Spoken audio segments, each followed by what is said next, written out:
Bonjour à tous, merci de nous suivre ce matin. Je me permets juste de commencer ce webinaire en rappelant que c'est le début d'une série de 5 webinaires qui auront lieu donc du coup à partir d'aujourd'hui 26 mai 2020, mais qui auront également lieu le 2 et le 4 juin et le 10 et le 11 juin 2020, tous sur l'innovation publique. Cette série de 5 webinaires est en fait le remplacement d'une journée qui devait initialement avoir lieu aujourd'hui en présentiel à Nancy. Mais du fait de notre situation actuelle, nous avons souhaité proposer aux participants et du coup étendre la diffusion du contenu qui était prévu lors de cette journée, une série de webinaires qui reprennent les thématiques qui allaient être abordées avec les participants et les intervenants qui étaient invités lors de la journée du 26. Donc nous commençons cette série de webinaires avec 2 webinaires qui reposent un peu les bases. Le second, celui du 2 juin, sera un peu une rétrospective de l'innovation publique en France depuis ces 25 dernières années avec l'Observatoire Territoria. Mais nous avons aujourd'hui le plaisir d'accueillir Vincent Boly, donc enseignant-chercheur en ingénierie de l'innovation au sein de l'équipe de recherche RPI et enseignant émérite de l'ENSGSI. Donc je laisserai Vincent expliquer les activités de ces deux mondes, donc l'école d'ingénieurs et le laboratoire de recherche. Et il vient ici nous reposer un peu les bases de ce qu'on peut appeler l'innovation, parce que dans notre secteur, qui est le secteur public, on peut avoir l'impression que ce terme est un peu galvaudé, utilisé à tort et à travers. Donc on s'était dit que ça pouvait être intéressant de voir ce qu'il y a dans la littérature scientifique sur cette thématique-là, pour être d'accord sur une définition, ou en tout cas sur les enjeux de ce qu'est l'innovation pour tout le monde. Donc je laisse la parole à Vincent Boly et je le remercie bien sûr de sa présence aujourd'hui. Merci beaucoup Lina, merci Tiffaine. Eh bien donc on va être ensemble pendant 1 heure pour discuter d'innovation, un sujet vraiment captivant, un sujet qui bouge, un sujet qui est en très forte évolution ces dernières années.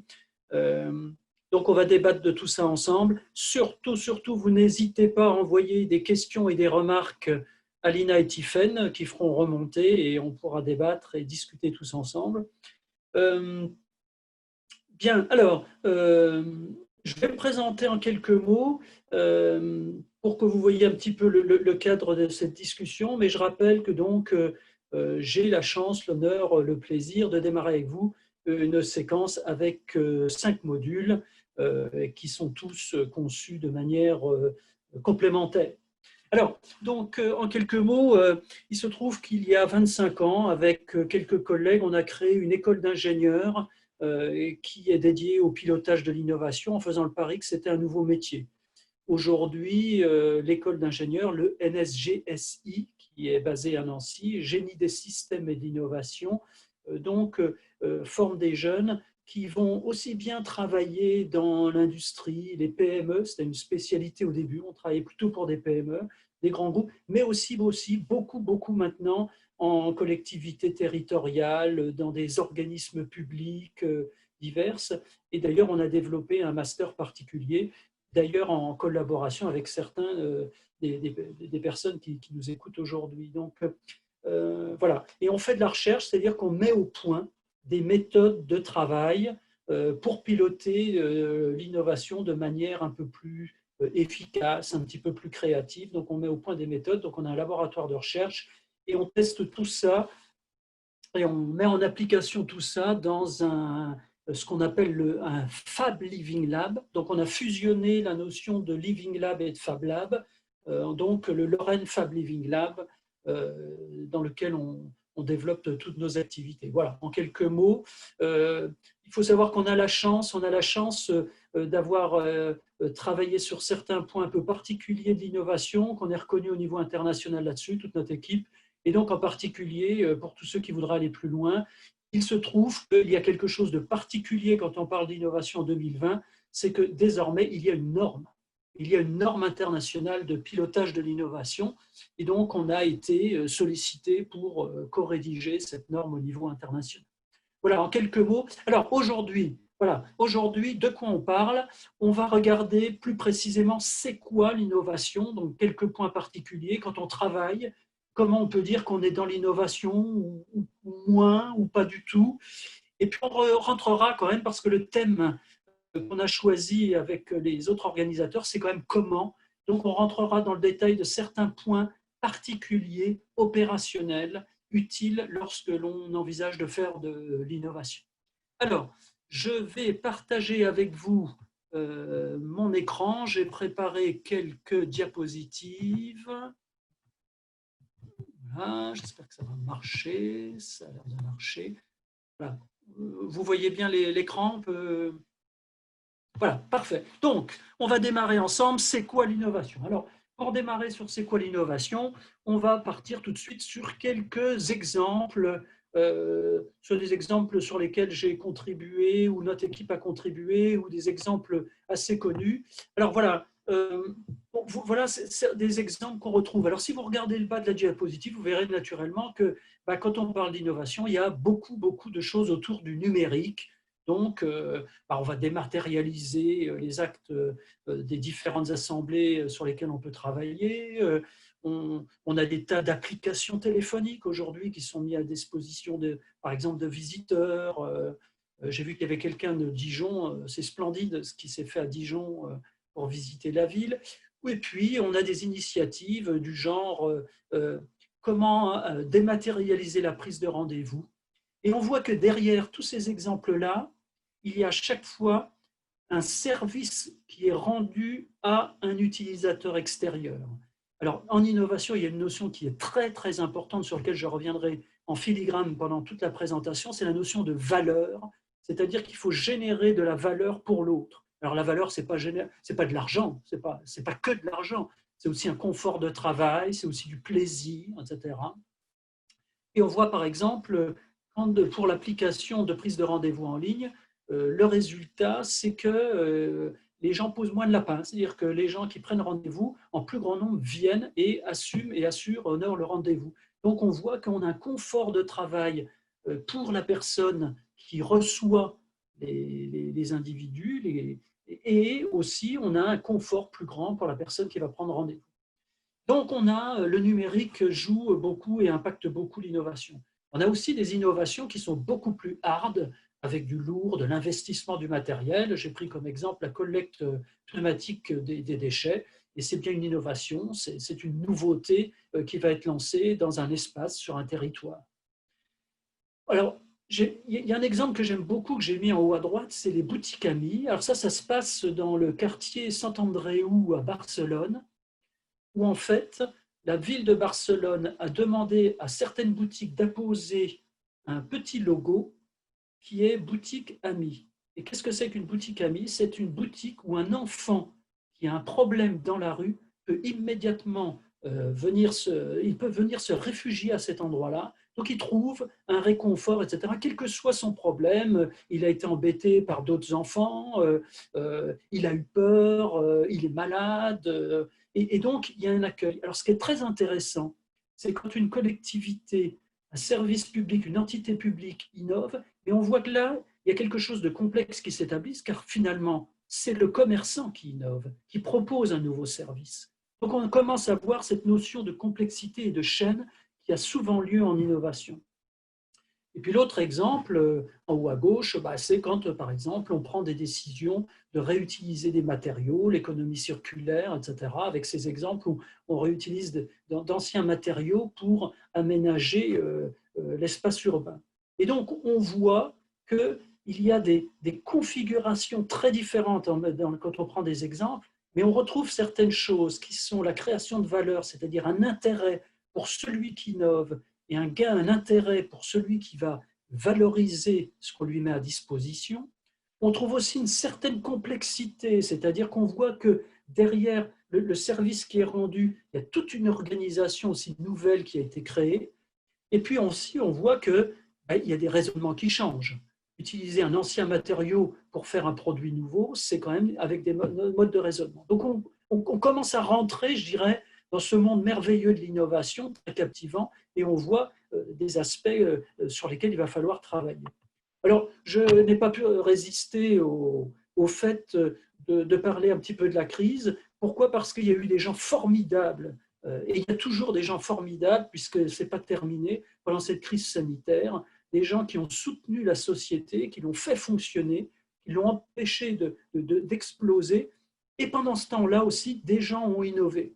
Alors, je ne pensais pas parler de Lady Gaga, mais quand même, voilà, Lady Gaga a lancé une forme d'innovation culturelle. Voilà, bon, on peut discuter l'aspect culturel, mais n'empêche qu'elle a créé la première grande animation, plus grand concert mondial à distance, quand même. Voilà. Plus sérieusement, mais on voit que pendant cette crise, on a boosté certaines innovations qui tardaient à s'élancer, par exemple la télémédecine. Aujourd'hui, les réticences à la télémédecine sont largement levées dans la société. Alors, il y a une petite fille qui fait des cours à distance sur la plage, ça n'a pas toujours été le cas, c'est souvent un tout petit peu plus difficile pour les parents, mais toujours est-il qu'il y a quelques mois, un ministre a dit, le CNED, le Centre national d'enseignement à distance, est à côté de l'école. En quelques jours, le CNED devient au cœur de l'école. Et ça, c'est sacrément intéressant. Et puis, dans cette période de crise, on a eu la conception aussi qui était très technique, hein, de nouvelles formes de masques, le petit bip que j'aime beaucoup, qui bip si quelqu'un s'approche de vous à moins d'1,50 m. Et puis, il y a aussi tous ces appels d'offres, et en particulier ces entreprises du bâtiment qui ont réussi à mettre en place des systèmes pour faire des hôpitaux de campagne, des maisons de santé de campagne en quelques heures, grâce à des techniques qui n'existaient pas avant. Donc, la période de crise aussi a été un moment d'innovation un peu spécifique dans cette période-là. Alors, je ne vois pas vos questions parce que je suis en partage d'écran, mais je suis sûr et certain que pour la plupart d'entre vous, vous aviez une question en disant, ben voilà, j'entends parler beaucoup de nouveautés, etc. Qu'est-ce que c'est que la nouveauté? Alors ça, c'est un point essentiel quand on fait de l'innovation. Il faut être capable de repérer la nouveauté et surtout, et presque en plus, il faut être capable de la mesurer, la nouveauté. Car la nouveauté, ça se mesure, ça s'évalue. Alors, rentrons dans le détail. Qu'est-ce que c'est que quelque chose qui est nouveau, plutôt dans le domaine des services publics? Alors, premier point, quelque chose est nouveau, c'est mon petit carré vert, lorsqu'on change la manière de travailler des opérateurs, des agents, on peut considérer les élus, c'est au niveau des chefs de service, de la hiérarchie, comme au niveau des personnes qui travaillent directement à la production des services, etc. Donc, si on change la façon de travailler des gens, on peut considérer qu'il y a nouveauté. Prenons un exemple, vous demandez à quelqu'un qui travaille sur le terrain et qui relevait sur un papier avec une fiche les déchets qu'il trouvait dans la rue et qu'il faisait remonter à sa direction, si d'un seul coup vous lui dites, vous prendrez non plus une fiche, mais vous allez prendre la photo avec votre smartphone et vous prendrez en photo le lieu et les déchets qui seraient allés rechercher, vous changez sa façon de travailler, donc on est dans le cadre de la nouveauté. Autre chose très importante, c'est ma petite case bleue, c'est la relation que j'ai à l'usager, au bénéficiaire, au client, on pourrait dire, au citoyen. Donc, si je change mon rapport à la personne, à ce moment-là, je suis dans un contexte de nouveauté. Même si la prestation est à peu près identique. Donc, on retrouve ça, par exemple, entre la prestation qui est faite à distance, l'accueil à distance, ou l'accueil physique. Lorsque vous arrivez dans un lieu et qu'on vous demande de saisir quelques informations sur une borne avant d'être accueilli par quelqu'un physiquement. Donc, on change la relation. Là, on est dans le domaine de la nouveauté. Autre chose aussi, qui est un peu plus orienté vers l'extérieur, on va considérer qu'il y a nouveauté quand on change la façon de fonctionner, cette fois-ci, du bénéficiaire. Donc, on va impacter l'autre. Si on demande aux gens de trier des déchets, on leur demande de travailler différemment au moment de se débarrasser de leurs déchets. On leur demande presque aussi de réorganiser un petit peu leur lieu de vie. Donc, on a un impact sur ces personnes à l'extérieur. Et puis enfin, il y a la petite case orange, c'est lorsque on change la relation que les gens vont établir entre eux, c'est-à-dire qu'on change les liens autour de nous, dans notre écosystème, dans la société. Okay, et donc à ce moment-là, on retrouve un impact aussi qu'on va considérer comme étant de la nouveauté. Si vous faites une prestation de service pour un commerçant et que ce commerçant va avoir un lien différent avec les clients et les familles parce qu'il peut accueillir n'importe quand un enfant, c'est l'exemple de Saint-Andréou, vous avez donc bien de la nouveauté. Alors, considérez que finalement, on a des projets qui peuvent considérer une seule des cases, voire jusqu'à 4 cases. C'est le schéma d'en dessous. Ça veut dire que je suis capable de mesurer le degré de nouveauté. On va considérer que lorsque l'on change les choses à l'intérieur, notre façon de travailler, notre relation à l'autre, on a une innovation qui est modérée. Dès que l'on a un impact sur l'extérieur, c'est les carrés rouges et oranges, à ce moment-là, on a ce qu'on appelle une innovation dite réellement nouvelle. La rupture, l'innovation vraiment forte, avec un fort degré d'intensité, c'est lorsque l'on impacte sur les 4 points. Alors, on va se dire, ça, c'est d'accord, c'est un peu intellectuel. Non, c'est hyper important au niveau pratique. Ce que je recommande, c'est toujours, lorsqu'on démarre un projet, d'être capable de le positionner sur cette grille. Pourquoi? Parce que la façon de le piloter va être différente. Si vous êtes en bas et à gauche, vous devrez toujours être très vigilant sur la formation des gens avec qui vous allez travailler et sur lesquels vous allez faire de l'innovation. Parce qu'il va falloir qu'ils changent de façon de travailler, donc il faut les aider à passer à la nouvelle situation. Lorsque vous êtes dans la zone du milieu et que vous allez impacter les gens extérieurs, il faut faire très attention aux tests d'acceptabilité, de bien vérifier que les gens adhèrent à ce que vous allez proposer. Et quand vous êtes en haut à droite, c'est très clair, ne bossez jamais, ne travaillez jamais seul. Pas possible. Ouvrez-vous, travaillez avec des collaborations et veillez surtout aux ressources que vous allez utiliser. En haut à droite, souvent, c'est très très cher. Il faut investir. Alors, autre point important, autre conseil, vous avez une séance de créativité, vous allez trouver des tas d'idées, positionnez toutes vos idées sur ce graphique et retenez dans vos priorités un petit peu des projets un peu partout. En bas à gauche, ce sera peut-être plus facile à mettre en place, mais sachez un point important, l'avenir de votre structure est toujours en haut à droite. Ce qui impacte réellement la vie future et de votre espace, des personnes pour qui vous travaillez, de votre territoire, est en haut à droite. Ok, donc c'est une façon d'aborder les choses. Qu'est-ce que c'est que la nouveauté? Mais on voit que ça donne tout de suite des éléments de pilotage. Alors ensuite qu'est-ce qu'on voit, qu'est-ce qu'on remarque?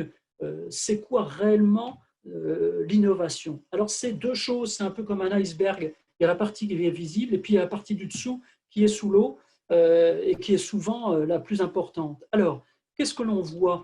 Ce sur quoi on travaille, et on le voyait à travers les exemples que j'ai cités tout à l'heure, c'est que l'innovation, c'est des objets. Voilà, donc j'ai une nouvelle borne, voilà, une borne électrique pour me connecter, j'ai une borne pour jeter mes déchets, donc j'ai des objets.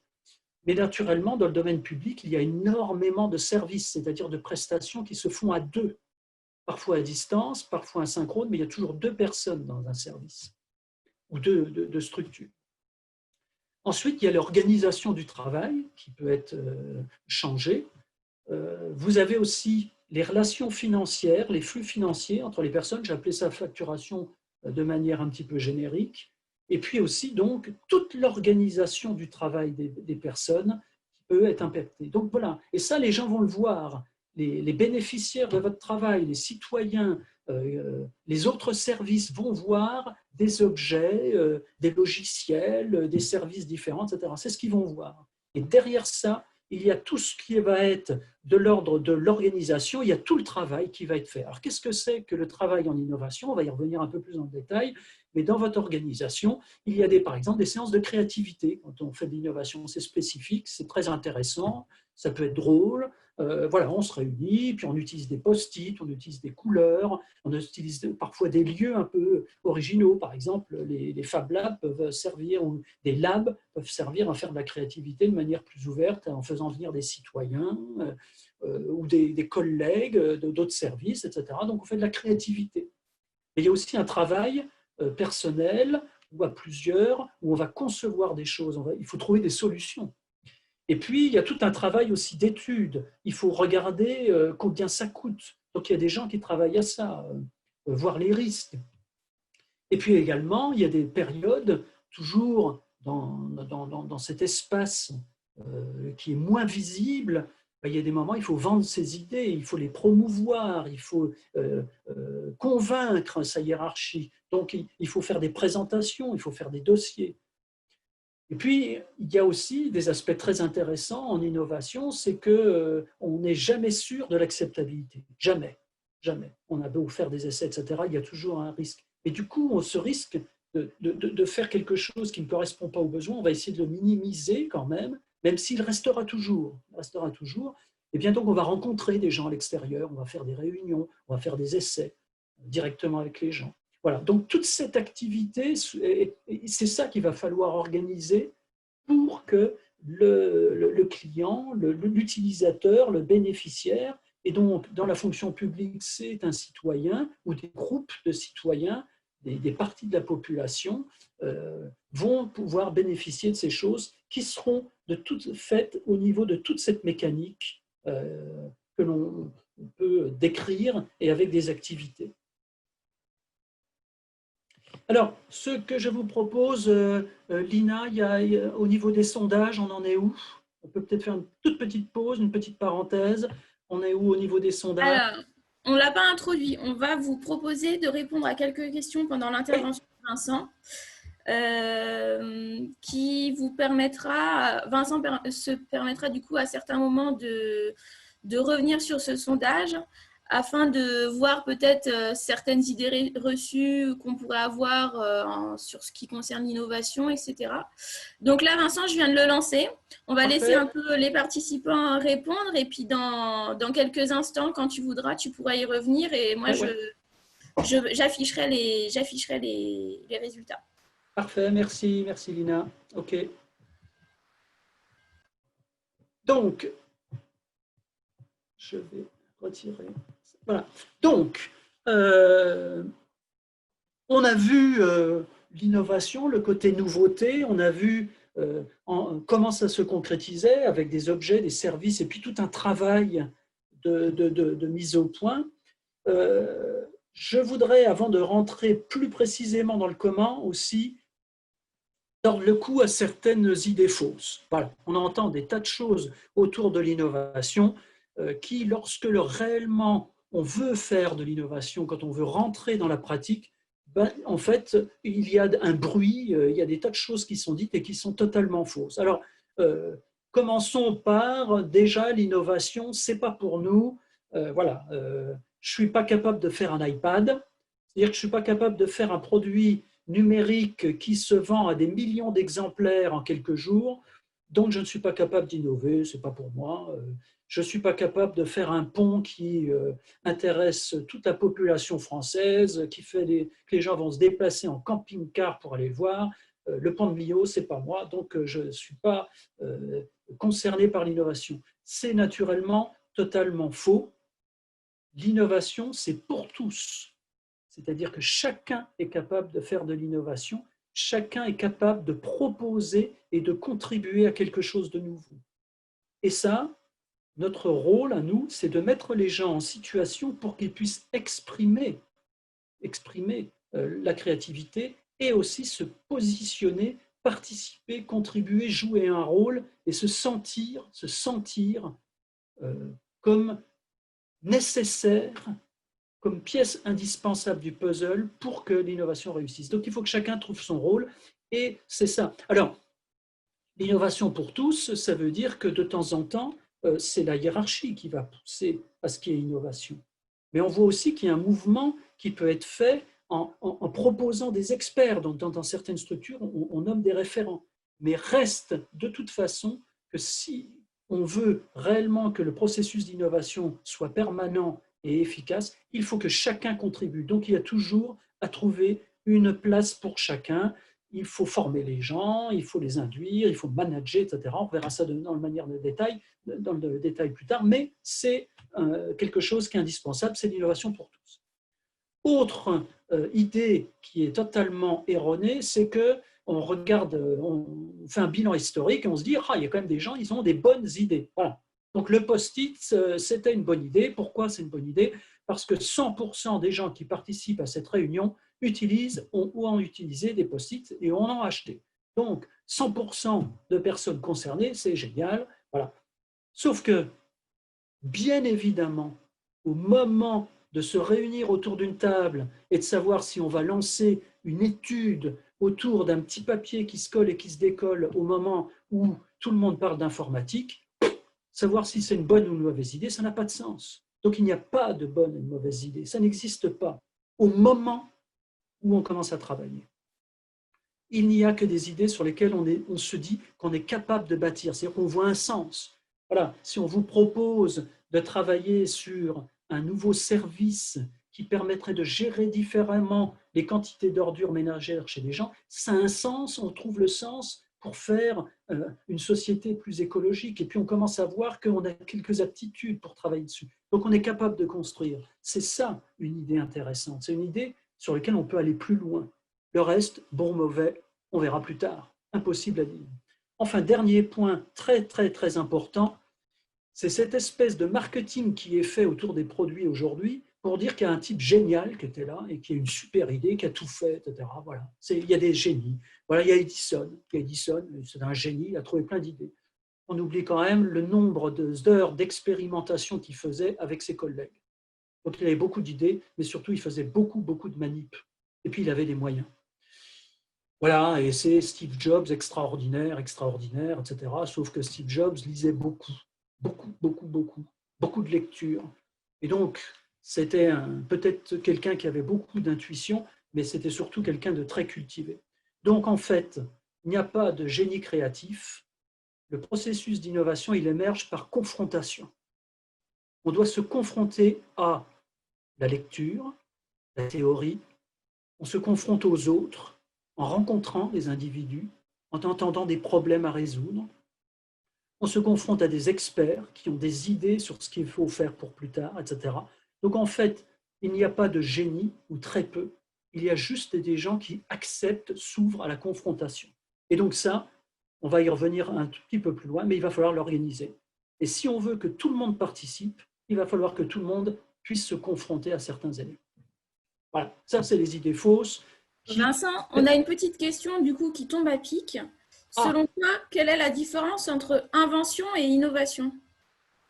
alors, en général, on considère qu'une innovation, c'est, il y a eu à un moment donné, invention, c'est-à-dire un processus intellectuel qui fait que j'ai une idée ou une vision d'un service qui est différente. Donc l'invention, c'est une sorte d'impulsion initiale.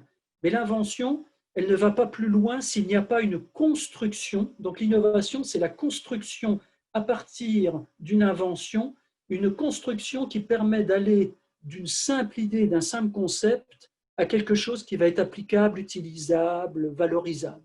Donc en fait, l'invention n'est qu'une petite étape de l'innovation. Alors vous avez des gens qui restent bloqués au niveau de l'invention. Alors je ne voudrais pas être trop critique, mais quand vous regardez certaines émissions télévisées où on vous parle de beaucoup d'innovation, etc., etc., non, c'est des inventions, c'est-à-dire que vous avez quelqu'un qui a une super idée, qui essaie de bricoler quelque chose, mais toujours à partir de son idée. Ça, ce n'est pas de l'innovation. L'innovation, c'est une vraie construction où on regarde comment les gens vont travailler, les processus, l'organisation, l'impact sur les utilisateurs, etc., etc. Donc, c'est vraiment l'innovation, c'est le processus complet, la démarche complète. Alors, Merci. Et j'en profite pour t'en poser une deuxième et après je te laisse tranquille et je te laisse non, non, continuer. non, non, non, vas-y, vas-y. Selon toi, la nouveauté est-elle vraiment le seul critère de définition de l'innovation? Est-ce que l'adoption effective et la traduction dans les usages n'est-elle pas un élément fondamental? Si, tout à fait, bien sûr. Dans la notion d'innovation, je dirais qu'il y a une dimension sociétale, sociale, c'est-à-dire que l'innovation, c'est aussi quelque chose qui est adopté. Je prends souvent l'image de la nidation des petites cellules humaines qui vont se concrétiser sous forme d'un enfant dans le ventre de la mère. finalement, ce processus merveilleux biologique, il est aussi le fait que vous avez un groupe de cellules qui trouve sa place au sein du ventre de la mère. Donc, il y a cette notion de relation qui se crée entre quelque chose qui est nouveau et la société. Il y a un ancrage, le phénomène d'ancrage est essentiel. Et je vais en rajouter un autre, et j'y reviendrai. C'est que l'innovation, c'est nouveauté, c'est ancrage dans la société, adoption par tout le monde, société qui de temps en temps doit aussi bouger. Ce n'est pas simplement l'innovation qui s'adapte, c'est la société aussi qui change. Et puis un troisième point qui est essentiel, et j'y reviendrai, il s'agit, c'est l'apprentissage. C'est qu'il n'y a pas d'innovation sans que la personne qui va porter l'innovation et qui va finalement la standardiser, faire que cette innovation réussisse, cette personne, le groupe de personnes a toujours beaucoup appris. C'est-à-dire qu'il n'y a pas d'innovation sans apprentissage, sans progression. Innover, c'est résoudre des problèmes qu'on ne savait pas résoudre avant. C'est aborder des thèmes qu'on n'abordait pas avant. Donc c'est apprendre, c'est progresser. Donc ces trois points sont essentiels, nouveauté, ancrage, apprentissage. Je te laisse continuer, je reviendrai plus tard t'embêter avec mes questions. Mais à bientôt. Alors, je vais passer à la diapo suivante. Ah, ça coince. Voilà. Donc, on va passer maintenant au comment. Vous voulez faire de l'innovation? Eh bien, vous avez, j'ai un peu simplifié, mais vous avez 3 leviers devant vous, 3 manettes que vous allez devoir manipuler pour que votre équipe, votre service, votre structure, votre institution puisse faire de l'innovation. Vous avez 3 leviers. Le premier levier, c'est l'organisation générale. Il y a des structures innovantes et il y a des structures qui sont moins innovantes et il y a des structures qui ne sont pas innovantes. Et on est capable, à force de les observer, de travailler dans ces structures, de voir la différence, et donc on est capable de construire un cheminement pour qu'une entreprise, une structure, quelle que soit sa nature, culturelle, sociale, etc., publique et donc même privée, soit capable d'innover. Alors on va voir que la façon de l'organiser est différente selon les structures, mais n'empêche qu'on est capable d'objectiver la chose, donc il va falloir que vous organisiez votre structure pour qu'elle soit innovante.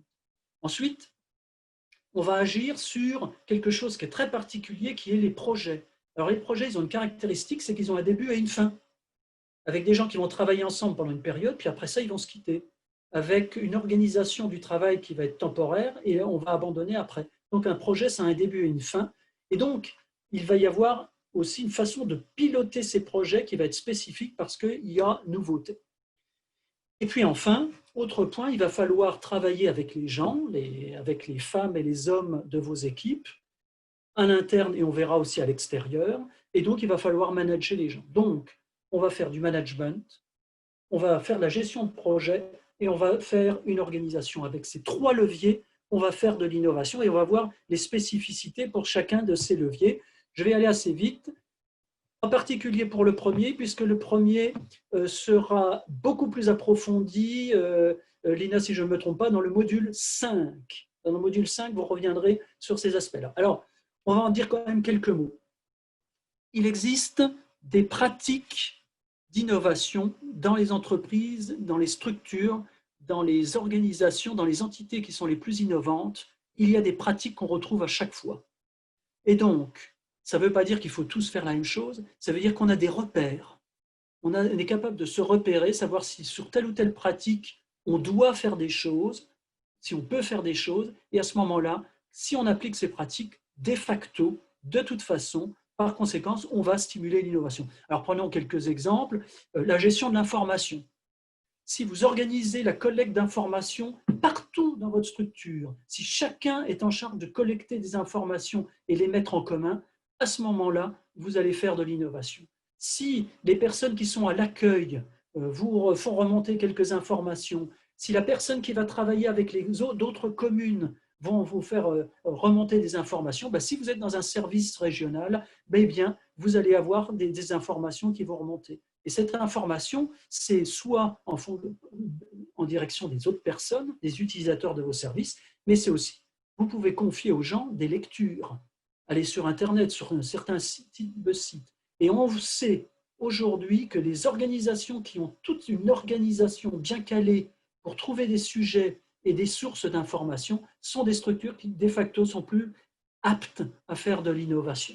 Voilà, ça c'est un exemple. Il y en a toute une série que vous verrez dans le module 5. Je peux en citer un autre très rapidement. Une structure qui a une organisation pour tester, faire des essais, expérimenter, aura plus de chances d'être innovante. C'est pour ça que dans certains cas, j'ai bien dit que certaines pratiques, il fallait les adapter, mais dans certains cas, avoir des labs pour des structures, ça peut être intéressant parce que ça peut être un endroit pour expérimenter. Autre point très très important, on constate que les structures les plus innovantes sont les structures qui ont une vision du futur. Voilà, elles font de la prospective, elles font de la stratégie. Et donc, en fait, en innovation, on considère toujours qu'il y a deux façons de raisonner, pour faire simple. Soit on regarde les problèmes des individus, donc je regarde quels sont les problèmes des parents qui amènent leurs enfants à la crèche et je les résous. C'est une façon d'innover. Il y a une autre façon de faire, c'est d'avoir une vision du futur et de se dire c'est quoi la crèche en 2030 et d'aller cheminer, d'innover pour aller vers cette crèche de 2030. Autre chose, il faut favoriser la culture de la nouveauté. Donc, la culture, c'est tout le discours des dirigeants, de la hiérarchie, qui doit réexpliquer que les gens sont aussi là pour faire de l'innovation.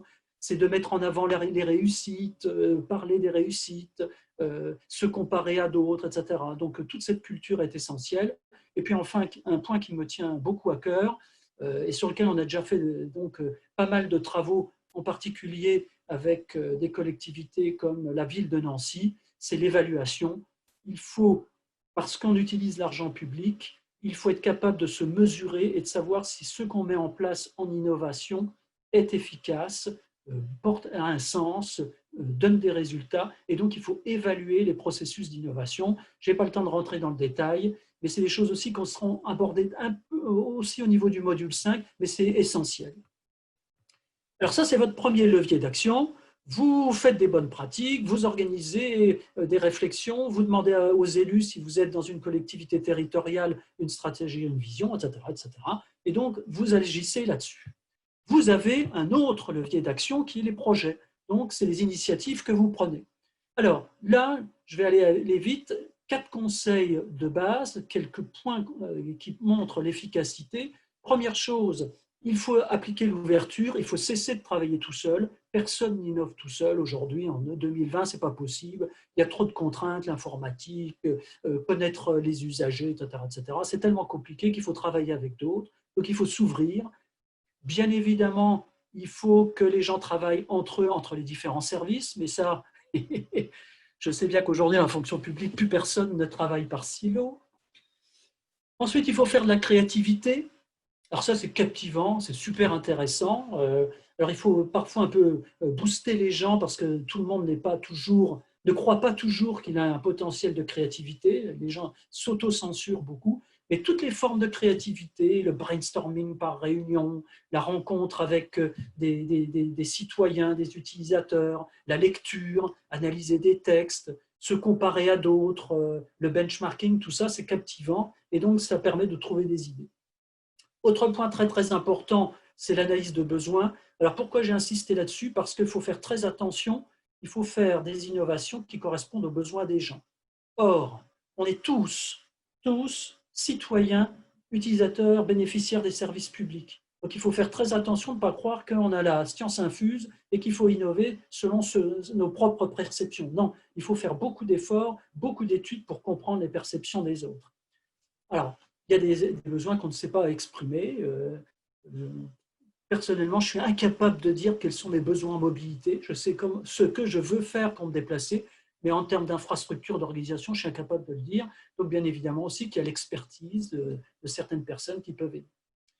Enfin, dernier point sur les projets très importants en innovation.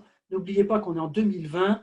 Je vais faire simple, plus personne ne lit, aucun élu ne lit un dossier de 50 pages sur un super projet, etc., ni même les financeurs. Donc, ce qui est essentiel, c'est de travailler avec des objets.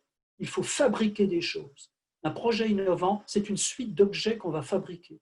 Et même si vous travaillez sur un nouveau système de paiement par exemple, pour que les gens aillent au théâtre, eh bien, faites des objets, faites des interfaces Internet, des prototypes, etc. Fabriquez, et mettez sur la table ces objets et faites-les discuter, faites que les gens se confrontent à votre proposition d'objet pour discuter, faire des critiques, enrichir des gens du service, mais aussi de l'extérieur. Donc, il faut fabriquer des choses. Et puis, le dernier levier sur lequel je voulais un peu insister, c'est ce levier essentiel qui est le management des personnes. Alors, j'en ai dit 2 mots, donc je vais aller vite. N'oubliez jamais que innover, c'est apprendre. Donc, il faut former les gens, il faut les amener à comprendre des choses. Par exemple, il est essentiel d'avoir, quand on doit faire de l'innovation, des gens qui ont une mobilité à différents postes parce que ces gens ont découvert des choses, ils ont appris beaucoup de choses et ils vont faire des synthèses. Donc, innover, c'est apprendre, c'est fondamental. Donc, il faut bien sûr faire attention parce que quand vous avez des collègues qui n'ont pas eu de formation ou qui n'ont pas remis en cause leur savoir pendant longtemps, ça peut parfois un peu coincer. Il faut stimuler la curiosité, il faut que les gens rencontrent d'autres personnes, il faut qu'ils lisent, il faut stimuler tout ça. Les gens les plus innovants sont les gens qui seront curieux et donc il faut booster, stimuler la curiosité de vos collègues. Autre point essentiel, pas toujours facile dans la fonction publique, pas toujours facile, le droit à l'erreur. Bien évidemment, il y a des projets que vous lancerez qui ne marcheront pas.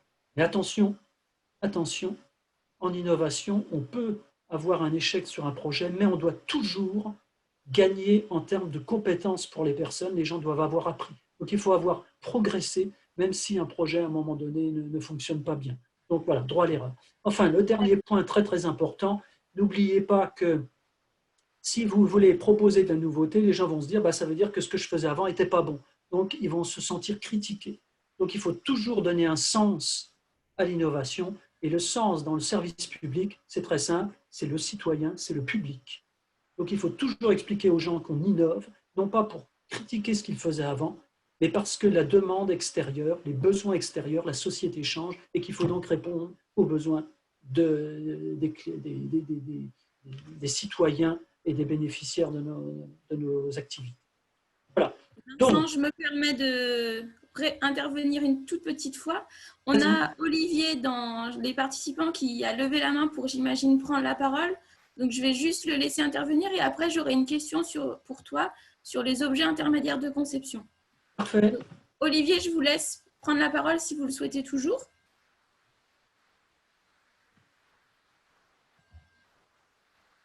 Allô? Oui, Bonjour. bonjour, je vous entends. Vous avez souhaité prendre la parole, il me semble. Vous aviez une question. Ah, c'était une erreur. Alors, vous ne bougez pas. Je passe tout de suite à ma question. On a une Vas-y, oui, oui. question sur quelle est la différence entre objet intermédiaire de conception et la notion de prototypage? Alors, c'est-à-dire que la notion d'objet intermédiaire de conception est plus vaste. Elle est plus vaste, c'est-à-dire c'est toute forme de matérialisation à un moment donné de ce qu'on sait sur le projet. La connaissance, on part d'un concept en innovation, donc une idée, quelque chose d'un peu vague, et petit à petit, on va étudier la chose, donc la connaissance va s'accumuler, et à chaque étape, on est capable de réaliser quelque chose qui traduit la connaissance. Alors, ça peut être, par exemple, si vous faites un fromage, un graphique statistique pour regarder les besoins des individus, etc. Ce graphique, ce schéma, c'est une forme d'OIC parce qu'il traduit votre compréhension, votre connaissance des besoins des utilisateurs.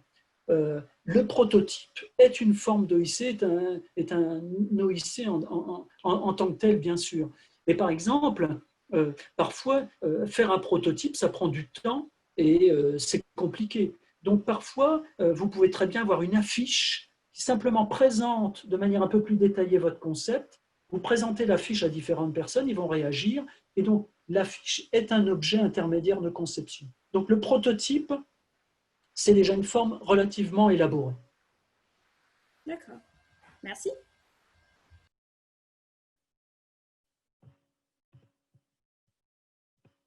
D'autres questions? On avait l'intervention de Madame Brison qui disait que sur les objets intermédiaires de conception, elle avait des fois du mal dans l'exemple de l'événementiel. Mais du coup, j'imagine que tu viens de répondre un peu à son interrogation dans le sens où, en fait, n'importe quelle forme de matérialisation peut être un OIC. Ouais.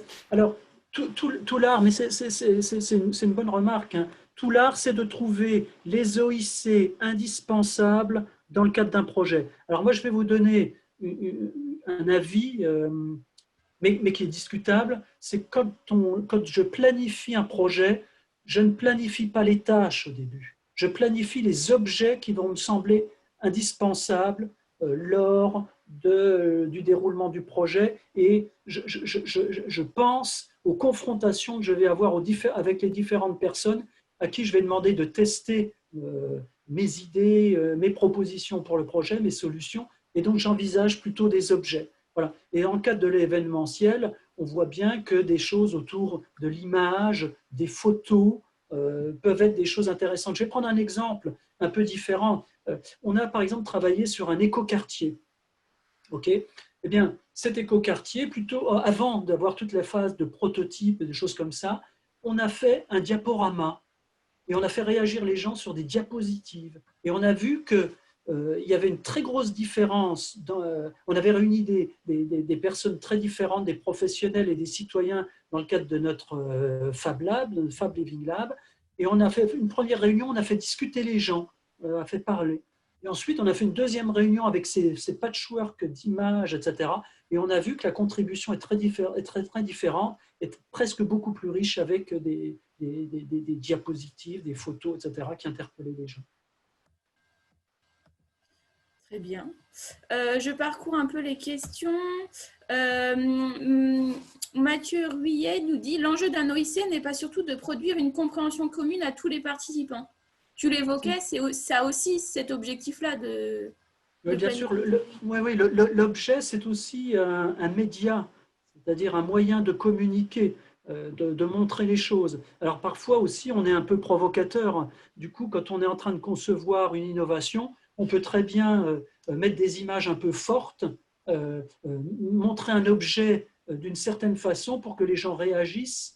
Et donc, ça traduit vraiment des choses, un objet intermédiaire de conception. Oui, c'est un média, c'est une façon de discuter. Moi, j'aime bien l'expression française mettre sur la table. Euh, moi, je suis un grand défenseur du rapport, de la lecture, hein. Il ne faut pas s'y tromper. Mais tout de même, quand on met sur la table un objet, ça permet la discussion. Donc oui, l'objet, il permet, un, de montrer ce que l'on sait, deux, proposer différentes versions, et trois, faire parler les gens, discuter. Ok, très bien. Euh, alors, selon toi, est-ce que les élus sont friands de ces idées, du prototypage, des OIC, etc. Est-ce que le public des élus est particulièrement adepte de ce genre de méthodologie ou il y a encore un frein? Alors, c'est intéressant comme question. Moi, j'ai eu des expériences diverses là-dessus. Euh, j'ai eu à faire face à, je ne donnerai pas de nom naturellement, mais des élus qui non, pour eux, ils avaient cette culture de dire on est là pour donner une image, une stratégie, et c'est ça qui est important, l'objet derrière n'a pas d'importance. Au contraire, j'ai vu aussi des élus qui voyaient la puissance de faire passer certaines idées et surtout de vérifier, voir si certaines de leurs idées passaient à travers les objets. Donc, il y a ça. Mais attention, il y a les élus et il y a tout le monde. C'est pas facile aussi de demander à un informaticien de fabriquer un prototype. Il est tout de suite dans sa logique. Je fais un cahier des charges, etc., etc., etc. Et donc, cette notion de l'objet n'est pas si évidente. Et puis, alors, il y a un terme que je n'ai pas utilisé, mais bien sûr qui est essentiel aujourd'hui, mais je ne voulais pas trop en utiliser, c'est la notion d'agilité. Aujourd'hui, on veut des structures agiles. Et qu'est-ce que c'est qu'une structure agile? C'est une structure qui réalise des objets, fait des études courtes, remodifie les objets pour aller à des services et des prestations qui sont capables d'évoluer très vite et de changer et de s'adapter. Si vous voulez que votre service public soit parfaitement agile, c'est-à-dire puisse répondre très facilement à des nouvelles tendances de la société, ça veut dire que très vite, vous devez faire des prototypes, des images, des photos, etc. de votre futur service, en discuter, faire des études courtes, tester et repartir et lancer ces services nouveaux. J'aime pas faire référence à la crise actuelle, mais n'empêche que c'est typique du fait qu'on démontre qu'on est capable d'aller beaucoup plus vite dans certaines prestations et dans la mise au point de choses. On peut aller dans certains domaines beaucoup plus vite. Et on voit qu'à ce moment-là, on passe par des objets pour tester. Donc c'est l'agilité. Alors est-ce que les élus sont habitués à ça? Pas sûr. Mais d'un autre côté, est-ce que c'est totalement leur rôle? Pas sûr non plus. Mais en tout cas, ça veut dire que si vous avez des doutes, il faut que cette culture de l'objet, on a parlé de culture de l'innovation, cette culture de l'objet, c'est votre job, c'est à vous de le lancer si elle existe. Et du coup, ça me permet d'enchaîner sur une autre question et après, je te laisserai continuer ton exposé. On a une question d'un spectateur qui demande si l'innovation ne doit pas s'appuyer sur un certain degré de maturité des équipes et des process.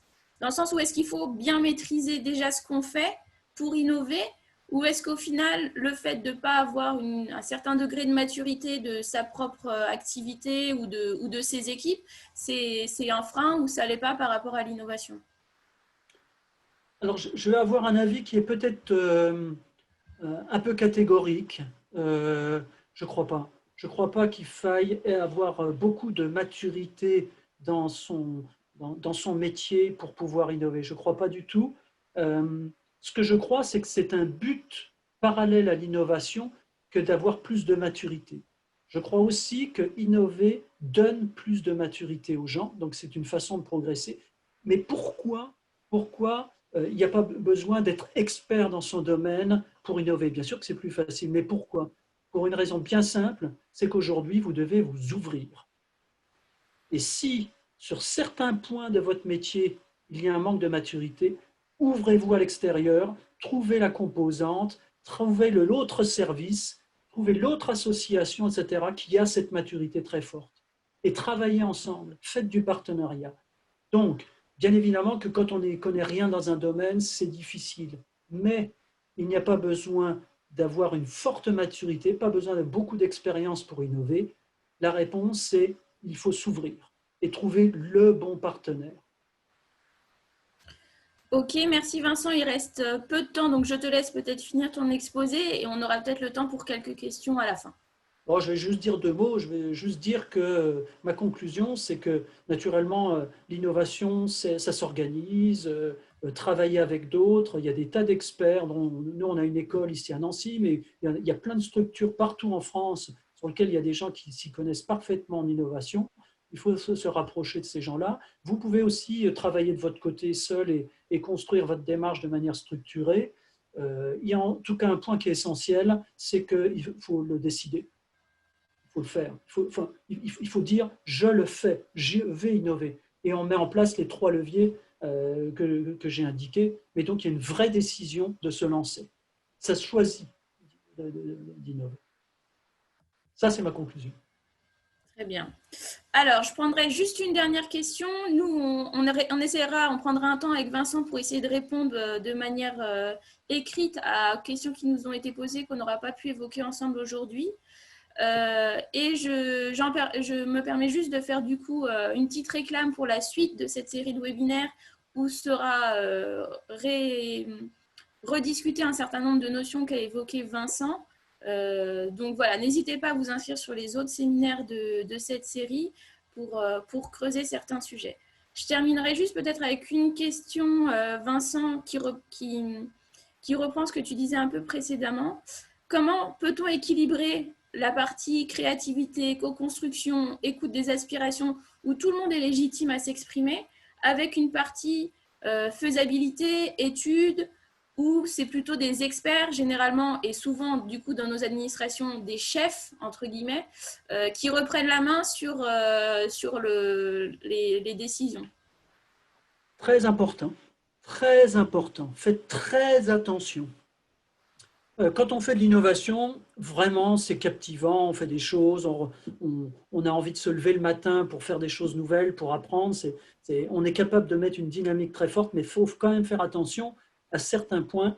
Il ne faut pas, par exemple, je suis très, très, très critique sur des personnes qui démarrent à faire de l'innovation en lançant des boîtes à idées, puis après, on verra ce qui se passe. Non, non, parce que quand vous faites une boîte à idées, vous demandez aux gens leurs propres idées, et quand on a une idée, c'est un peu son bébé, c'est un peu à soi, donc on voudrait le voir se développer. Et donc, il faut donc poser bien clairement le cadre en disant aux gens, tout le monde participe, on donne des idées, mais il faut tout de suite que la chaîne qui permette de dire, on va sélectionner des idées, on va mettre des critères, on va regarder d'un peu plus près telle ou telle chose, etc. Il faut que ça soit connu, il faut être clair là-dessus. Il y a un terme que j'aime pas, c'est transparence, mais il faut être clair sur la façon dont sont ensuite évoluent les idées, etc. Et bien évidemment qu'il faut avoir un geste, une reconnaissance pour celui qui a proposé une idée qui ne sera pas reconnue. Donc bien sûr qu'il y a cet équilibre. Méfiez-vous, hein, je connais une structure publique, hein, régionale qui a mis en place une boîte à idées superbe. Et ce qu'il y a, c'est qu'au bout de 3 semaines, ils avaient 1500 idées à traiter. Donc, vous allez engorger le système, vous allez frustrer des gens, etc. Donc, il faut organiser les choses en trouvant cet équilibre. Et bien évidemment qu'il faut expliquer aux gens que proposer une idée, c'est ensuite quelque chose qui doit avoir un impact sur la structure, etc. Et donc, être bien clair sur comment ça se passe après avoir proposé l'idée. Et puis aussi, on peut éviter ce genre de choses par exemple, en demandant aux gens de réfléchir, mais en donnant des grandes thématiques. Voilà, on définit des thèmes, et donc ça ne part pas dans tous les sens. Il y a aussi des façons de travailler de cette façon-là.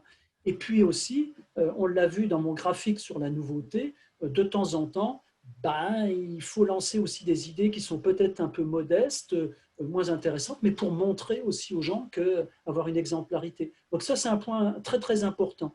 Il ne faut pas être attention, il ne faut pas être totalement naïf en se disant, voilà, on génère des idées, on va les trier, on va reprendre les meilleurs projets, etc. Non, derrière ça, il y a une appropriation des gens. Donc, il faut être bien clair, bien expliquer les choses et avoir ce dialogue.